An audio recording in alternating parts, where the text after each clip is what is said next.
Hello and welcome to another Times Radio question and answer session. Today we're answering comments from our channel members on frontline episodes and other videos about the war in Ukraine and its impact on the world stage. Now, some interesting questions today. The first one comes from Thor, and he's focusing on North Koreans in the news because North Korea has started to deploy troops into Russia and from Russia into Ukraine, and asks if North Korean engineer corps would be far more productive than the Russian ones. They may lack combat experience, but they've got a lot of experience in building fortifications, etc. So where might North Korean manpower be used, or where is it most useful for Putin? Well, you've mentioned the one bit, the engineer corps, and it's those specialists that will provide real help to the Russians away from the combat zone. The engineers building defences, building headquarters, building logistic bases, and that would be a very good use for them. How many the North Koreans can provide of those specialists and how good they are, again, is very difficult to assess. But we've also seen credible reports from South Korean intelligence that North Korean special forces have been sent in force. Now, North Korea's got one of the biggest special forces groups of any of the countries around the world. But their combat prowess, North Korea says they're very good and they're the best. The videos you see of them tend to be smashing big lumps of concrete with their heads or their hands and doing funny dances on parade fields, trying to suggest that they are very specialist combat troops. I've no doubt that they're very good at unarmed combat and using their weapons in a skillful way in training environments. But their training is likely to be very scripted indeed. And there's a real difference between what you do in training, especially when it's scripted, to what happens in combat.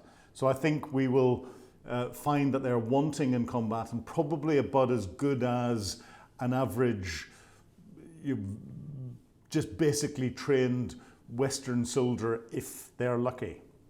The other troops that are coming in, some of them will be specialists. So there'll be specialists advising on North Korean artillery supply, other North Korean technologies that are coming in. But I do suspect that there will be infantry troops supplied in. This is what Putin is lacking. He needs troops to be able to go to the front line, to go in the waves of attack against Ukrainian defensive positions and try to move themselves forward. That's where it's probably going to be easiest to integrate North Korean troops and put all arms packages together. So infantry supported by North Korean artillery who are operating North Korean artillery pieces, firing North Korean ammunition. Again, how effective they're going to be in an actual combat zone, we don't know yet. The biggest implication, I think, will be if some of them get captured, not if some of them get killed, but more of that a little later. Greg asks, and makes a very valid point, this is something that comes up very often, and says if Ukraine still had nuclear weapons, I doubt Putin would have invaded. And I agree. If Ukraine did have nuclear weapons, and they were, at the breakdown of the Soviet Union, they were the third largest nuclear power on the planet. But it then came to the 1991 Minsk Agreement that gave Russia control of all former Soviet ICBMs and nuclear weapons. The 1992 Lisbon protocols where Ukraine's security was guaranteed by the West and by Russia. 1993 Massandra Accords that led into a number of other different accords in 1994, but primarily the Budapest Memorandum in 1994, giving additional security guarantees into Ukraine. But ultimately, there was the joint declaration on behalf of Russia and US when it came to Ukraine's security in 2009. That is the most recent agreement out there giving Ukraine a level of security. Well, Russia hasn't lived up to that. Mind you, it hasn't lived up to any of the agreements that are in there as well. But arguably, the United States is not living up to that security guarantee for Ukraine giving up its nuclear weapons. Whether the retention of them would have stopped Russia, I think it probably would, but nuclear weapons are used as a big stick to rattle rather than something that would be practically used on the battlefield. Even if it's tactical nuclear weapons, a tactical nuclear weapon has got a strategic effect. It'll have a specific impact on the battlefield, about a square kilometre being destroyed. That could give one side or the other side a limited military advantage. But as soon as something like that's used, if the Ukrainians still had them, if they used it, they would lose all support from the West because of the strategic impact of such a weapon of mass destruction being used. And again, if Russia uses a tactical nuclear weapon anywhere, it will lose the tacit support it's getting from China, India, and elsewhere, because they couldn't afford to suffer the sanctions that would come in from the West in supporting them. So it really is a weapon of last resort. If they're going to use that, they've got nowhere else to go. And it wouldn't automatically lead to an escalation into a global nuclear conflict. That is again something that people try and confuse things, and that Putin likes to think that the West will believe, and that's why he saber rattles with his nuclear forces as often as he does. So the next question is from Steve, and this is another interesting one. Steve says, 3 million rounds of artillery shells is 20 years of Western production. That is what the North Koreans have provided. That is, and Western powers are still behind the curve. Can NATO compete in the production of compete with North Korea and Russia's allies in production of shells? 3 million is wrong, actually. That is not 20 years worth of production. The United States this year, coming into 2025, have got an ambition to get early 2025 production of about 100,000 shells a month, and this is 155mm shells only. So they're the larger NATO artillery shells. They're also supplying 105mm shells and Soviet natures of shells, 152, 120mm into Ukraine as well. But United States next year with 155mm shells will be producing 1.2 million a year. Germany is on about 500,000 a year. Ukraine itself can produce 250,000 a month. We look at France and the EU in total, about 650,000 shells a year.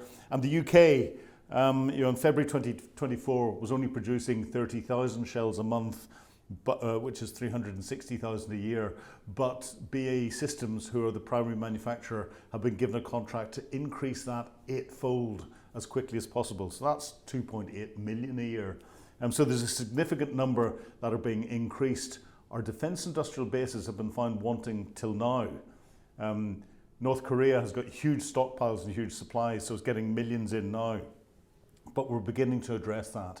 And with North Korean shells, a large number of them will be blinds. They will be Soviet natures, so they haven't got the same range, they haven't got the same explosive power as the Western shells and the 155. But the defence industrial base, ammunition supply, the boring bits of conflict, all that manufacturing and supply is critical to the successes that happen on the front line. So it's a very valid point to bring out. Malcolm Nance mentioned how within 24 hours, 200 Ukrainian tanks came together to mount the offensive, and that's the offensive into Kursk. The bottom line, if the Ukrainians had 500 Western tanks, Leopards, Abrahams, and the like, they'd be in Kursk by now. Western support has been substantial but inefficient. And again, I think this comes from you, Steve. And he asks, does Ukraine still have the capability to draw together forces like they did in the 2022 counteroffensive? The counteroffensive and what Ukraine can do is fascinating in looking at it.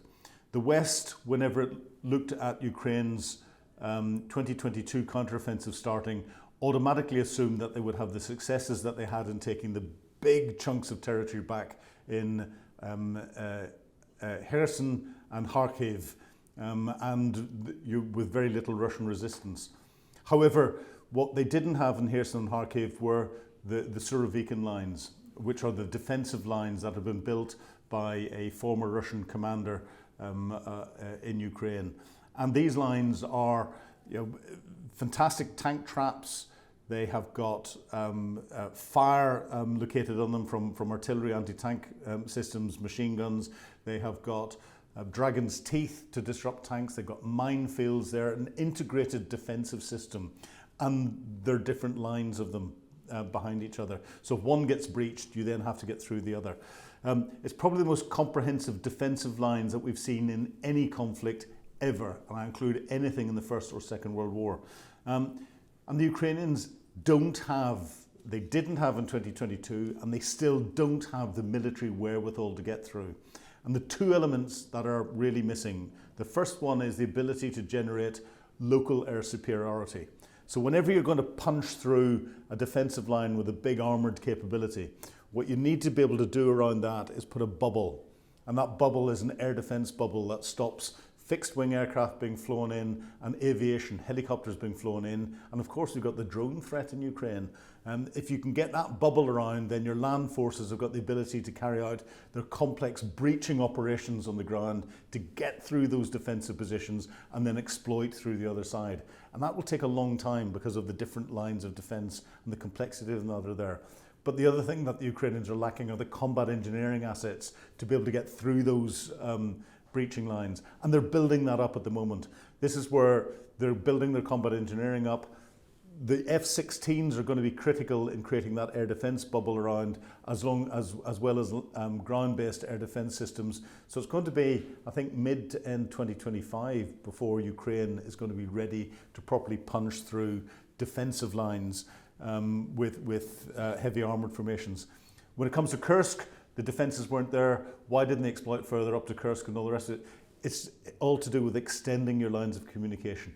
The further you push troops further forward, the more troops and equipment you put in there, the longer the logistic lines and the more vulnerable you become. So the Ukrainians will have made a conscious decision to stop where they've stopped, because that allows them to sustain their positions and not leave themselves vulnerable. But that's a very good question. The account, Life's Entertainment, which we believe, running a little bit of analysis, comes from the sort of northeast of England direction somehow or other. Please drop us your name at some stage, has asked, how is India not helping the Russian war effort when it's buying Russian gas, which goes to funding the war effort? Even their media seems to be reporting heavy favour in front of favour of Russia. Well, the bottom line is, yes, they are. The Indians are helping the Russian war effort by buying and acting as an intermediary for Russian oil and gas. They're buying Russian oil, they're refining it, and then they're selling it on to the West. We're still buying it. So we're still effectively buying Russian oil products. India is acting as the middleman, taking Russian crude oil in cheaply and selling the product out at international pricing standards, and they're making a huge profit out of it. So this tacit support for Russia that's coming out of India is helping the war effort, and there needs to be more diplomatic effort, I think, personally, put in on India to try and stop that. There are other countries that would be willing to take over in the meantime.